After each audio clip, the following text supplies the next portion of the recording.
Welcome to the Depth Dive. We're here to help you get really informed on complex topics without you having to wade through tons of dense material yourself. Today, we are tackling the really intricate world of neurological disorders.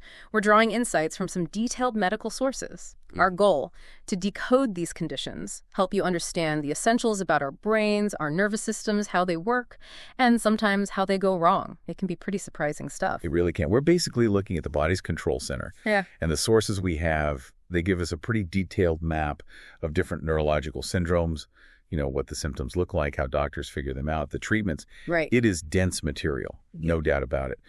But we want to make it accessible, maybe spark a few of those aha moments for you. Yeah, make it click. And we've got quite a range to cover. We'll hit neurological emergencies like strokes, long-term things like Parkinson's and Alzheimer's, and then zoom in on specific headaches, seizures, even some fascinating cranial nerve issues. It's a real journey into what makes us tick, neurologically speaking. Okay, let's jump right in. Neurological emergencies, especially sudden, really bad headaches and strokes. You hear about those thunderclap headaches, hits you out of nowhere, intensely painful. Yes. Our sources really stress. That needs an immediate CT scan, like right now. Absolutely. To rule out really serious things, like a subarachnoid hemorrhage, bleeding around the brain. Exactly. Speed is critical there. And often, a big underlying risk for that kind of hemorrhagic stroke is, high blood pressure, hypertension. Right. Those blood vessels are under constant strain. They're just, more likely to rupture. It really shows how managing something like blood pressure is actually brain protection. It absolutely is. And speaking of speed, for spotting a stroke quickly, there's that acronym, BE FAST. It's such a useful tool. More useful. B for balance problems. E, eyes vision changes. F is face drooping. A, arm weakness. S, speech difficulty. Slurred speech or can't speak. Exactly. And T is time to call 911 or your local emergency number immediately. Yeah, don't wait. Because every second that blood flow is blocked, brain cells are dying. Time is brain, as they say. Definitely. And related to that, we should talk about TIAs, transient ischemic attacks. The mini strokes. Right. People call them that because the symptoms, the weakness, the speech trouble, they usually go away within 24 hours. The blockage is temporary. Okay. But, and this is the crucial part, even though they resolve, they are a major warning sign. A warning of what? A much higher risk of having a full, potentially disabling stroke soon. It's like your brain sending up a serious flare signal. Don't ignore it. Got it. So these events affect the body, but what about, our thinking, speaking, remembering? Let's move into those areas. Speech, memory, cognitive syndromes. Okay. Aphasia comes up a lot in the sources, especially after a stroke. It's a language problem. It really shows how specific brain areas handle language. Yeah, like damage to Broca's area. That's expressive aphasia. You understand okay, but you just can't get the words out smoothly. It's a struggle. Right. You know what you want to say, but forming the sentence is hard. Then there's Wernicke's area. If that's damaged, it's receptive aphasia. Yeah, this is different. You might speak fluently, but the words can be jumbled, nonsensical. And understanding what others are saying is really difficult. Like the input is scrambled? Kind of. And this connects, actually, to something called Wernicke-Korsakoff syndrome. Okay, what's that? It's caused by a severe lack of vitamin B1 thiamine. You see it often in people with chronic alcohol use disorder because alcohol interferes with thiamine absorption. And thiamine is critical for brain function. Without it, you get serious memory problems, confusion, linking back to those cognitive functions. That makes sense. And when we think memory loss, Alzheimer's disease is usually top of mind. It is. It's the most common type of dementia. And the sources are clear. No cure yet. But there are treatments that can slow it down, which is, really important. Hugely important. Yeah. Gives people more time. But what does Alzheimer's actually do beyond just memory loss? Well, clinicians often talk about the 4 A's to describe the progression. It's a useful framework. Okay, the 4 A's. First is amnesia. That's the memory loss, especially for recent events. Then apraxia. Apraxia. Yeah, difficulty with purposeful movements, like knowing the steps to get dressed, but being unable to coordinate the actions, even though the muscles work fine. Okay, what else? Agnosia. That's the inability to recognize familiar things, objects, sounds, even faces. Imagine not recognizing your own family members. It's devastating. Wow. Yeah. And the last A. Aphasia, which we just talked about, problems with language, both speaking and understanding. So it's a really comprehensive decline. It is. It affects so many aspects of cognition and daily function. And doctors use tools to assess this, right? Like MMSE. Exactly. The mini mental status exam or the Mokral cognitive assessment or even the shorter mini-cog. What do they involve? They're basically structured tests, asking questions. Simple tasks like drawing a clock or remembering a few words. They help map out cognitive changes. Right. Gives them a baseline and tracks changes. Precisely. Okay, let's pivot back to headaches for a bit.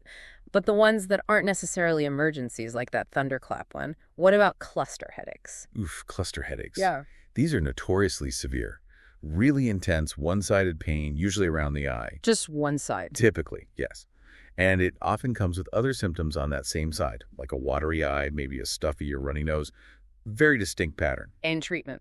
For an acute attack, things like triptans, similar to migraine meds, or sometimes even breathing high-flow oxygen can bring relief. For prevention, doctors might prescribe verapam. Interesting. Oxygen, huh? Yeah, it can be surprisingly effective for some people during an attack. Okay. Then there's giant cell arteritis, also called temporal arteritis. Right. This one's important not to miss. It's an inflammation of the arteries, particularly the temporal artery in the head. So another one-sided headache. Often, yes. Pain over the temples, maybe jaw pain when chewing. And crucially, it can affect vision. That's the big danger, potential blindness, if not treated. Yikes. How do they diagnose that? Well, blood tests usually show high levels of inflammation markers, like ESR or CRP. And the definitive diagnosis often requires a biopsy, taking a small piece of the temporal artery to examine. Okay. And treatment? Immediate high-dose steroids, like prednisone, urgently to prevent vision loss. And it's often linked with another condition called polymyalgia rheumatica, which is widespread muscle pain and stiffness, particularly in the shoulders and hips. Also inflammatory. They often occur together. Fascinating connection. All right, let's cover migraines. Probably the most common, serious headache type people experience. Definitely very common. Migraines can be one-sided or sometimes both sides. And they might come with an aura or without one. The aura, that's like visual disturbances. Exactly. Flashing lights, zigzag lines, sometimes blind spots that happen before the headache pain starts. Yeah. Though not everyone with migraines gets an aura. And treatment? Still triptans. Triptans are a mainstay for stopping a migraine attack once it starts. Yes. But there's a caution. They generally shouldn't be used by people with uncontrolled high blood pressure or certain heart conditions. Good to know. Or if you're taking certain other medications, like some antidepressants that affect serotonin because of potential interactions. Always needs careful consideration by a doctor. Right. And for preventing migraines, if they happen a lot? There are several options. Beta blockers like propranolol, some types of antidepressants like amitriptyline, and newer options are the CGRP inhibitors. They target a specific molecule involved in migraine pathways. Lots of options then. Yeah, finding the right prevention strategy can make a huge difference for people with frequent migraines. Okay, let's shift gears into movement disorders. Parkinson's disease first. What's the core issue there? Parkinson's is fundamentally about the loss of dopamine-producing cells in a specific part of the brain. Dopamine is crucial for smooth, controlled movement. So less dopamine means movement problems. Exactly. There are 4 key symptoms, often called cardinal features, and you must have bradykinesia for a diagnosis. Bradykinesia, that means slowness of movement, right? Yes, profound slowness. Makes everyday tasks really difficult. Then there's often a resting tremor, typically starts in one hand, kind of a pill-rolling motion when the hand is at rest. Okay. Also rigidity or stiffness in the limbs or trunk. And postural instability balance problems, which tend to develop later in the disease. And the main treatment aims to replace that dopamine. Pretty much. The gold standard is carbidopa-levodopa. Levodopa gets converted to dopamine in the brain, and carbidopa helps more of it get there. Makes sense. Now, how does that compare to essential tremor? People sometimes confuse them. Good question. Essential tremor is actually more common than Parkinson's. It's primarily an action tremor. Meaning it happens when you're doing something. Yes, exactly. When you're using your hands writing, drinking from a cup, holding a tool, that's when the shaking occurs. Parkinson's tremor is usually worse at rest. Okay, that's a key difference. Another interesting thing about essential tremor, small amounts of alcohol can sometimes temporarily reduce the tremor for some people. Really? Yeah, it's a known phenomenon, though obviously not a recommended long-term treatment strategy. Medication-wise, propranolol, that beta blocker we mentioned for migraines, is often used. Got it. Okay, let's talk about inflammation and demyelination. conditions affecting the nervous system that way, like meningitis. Right. Meningitis is inflammation of the meninges, those protective layers covering the brain and spinal cord, usually caused by an infection, bacterial or viral. And it comes on fast. Very fast, often. And the early symptoms can be vague fever, headache, stiff neck, maybe confusion, which makes it tricky. How do doctors check for it physically? There are specific signs they look for. Brzezinski's sign. If they gently lift the patient's head off the bed, their hips and knees might automatically flex. Okay. And Koenig's sign. If the hip and knee are bent at 90 degrees, trying to straighten the knee causes pain and resistance. These suggest meningeal irritation. Useful clues. And what about multiple sclerosis, MS? That involves demyelination, right? Correct. MS is a chronic condition where the immune system mistakenly attacks myelin. Myelin being the insulation around nerve fibers. Exactly. Like the coating on an electrical wire. When myelin is damaged, demyelination, the nerve signals get disrupted, slowed down, or blocked altogether. And that causes the symptoms. Yes. And because MS can affect any part of the central nervous system, brain, spinal cord, optic nerves, the symptoms are really varied. Muscle weakness, numbness, tingling, balance problems, fatigue, vision loss. It depends where the damage occurs. Is there a cure? Unfortunately, no cure yet.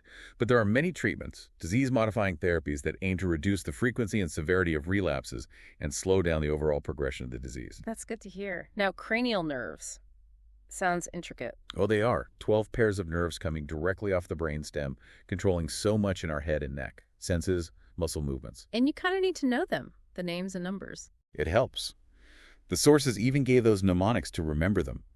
For the order, ooh, ooh, ooh, to touch and feel a great vein, ah, heaven. Huh, okay. Olfactory, optic, oculomotor. Exactly. And for function, whether they're sensory, motor, or both, some say marry money, but my brother says big brains matter more. Catchy. Help sort them out. It does. And knowing them helps understand specific disorders, like trigeminal neuralgia. That affects cranial nerve number 5, the trigeminal nerve. What does that feel like? Intense, stabbing, electric shock-like pain in the face, usually one side. It can be triggered by really simple things, touching the face, chewing, talking, even a breeze. That sounds awful. It's considered one of the most painful conditions known. Treatment often involves medications like carbamazepine or Tegretol. And tragically, the sources note an increased risk of suicide because the chronic pain can be so debilitating. Oh, man. That's heavy. What about Bell's palsy? That's another cranial nerve issue, isn't it? Yes. Bell's palsy affects cranial nerve 7, the facial nerve. It causes sudden weakness or paralysis on one side of the face. So, drooping face, like in stroke. Similar appearance, yes. But Bell's palsy affects the entire side of the face, including the forehead, which can help distinguish it from some types of stroke. Symptoms include difficulty closing the eye, drooling, maybe changes in taste. Comes on suddenly? Usually quite acutely, yeah. What's important for managing it? A key thing is eye care. Because the person can't blink or close their eye properly on that side, the cornea is at risk of drying out or getting scratched. Ah, makes sense. So using artificial tears frequently, maybe ointment at night, even taping the eye shut for sleep is really important to prevent permanent eye damage. Good tip. And it's worth remembering, Lyme disease can sometimes cause a facial palsy that looks just like Bell's palsy. So that's usually considered in the diagnosis too, especially in areas where Lyme is common. Okay. Lastly, let's touch on seizures. What are the different types? Well, there are many types, but the sources highlighted a couple. Absence seizures, often seen in kids. What do those look like? It's like the person just briefly checks out. They stare blankly for a few seconds, maybe flutter their eyelids, then they're back, often unaware anything happened. Huh. Different from what most people picture. Very different from tonic-clonic seizures, which used to be called grand mal. That's the more dramatic type with muscle stiffening, the tonic phase, followed by jerking movements, the clonic phase. Often involves loss of consciousness. How are seizures diagnosed? Is it always an EEG? An EEG, which records brain waves, is a key tool. But the challenge is you need to capture the abnormal electroactivity during a seizure, or sometimes characteristic patterns between seizures. Which might not happen while you're hooked up to the machine. Exactly. So often the diagnosis relies heavily on a detailed description of the events from the person who had the seizure or anyone who witnessed it. The history is crucial. And treatment, does it vary by type? Yes, definitely. For those absent seizures, a specific medication called ethosuximide or Zerontin is often very effective. For other types, like tonic-clonic, there's a range of anti-seizure medications: valproic acid, Depakote, Keppra, Topamax, gabapentin. Many options. Sounds complex to manage. It really requires expertise.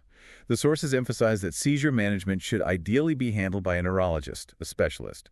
Finding the right medication or combination and the right dose takes careful work. Right. Not something to guess at. Definitely not. Wow.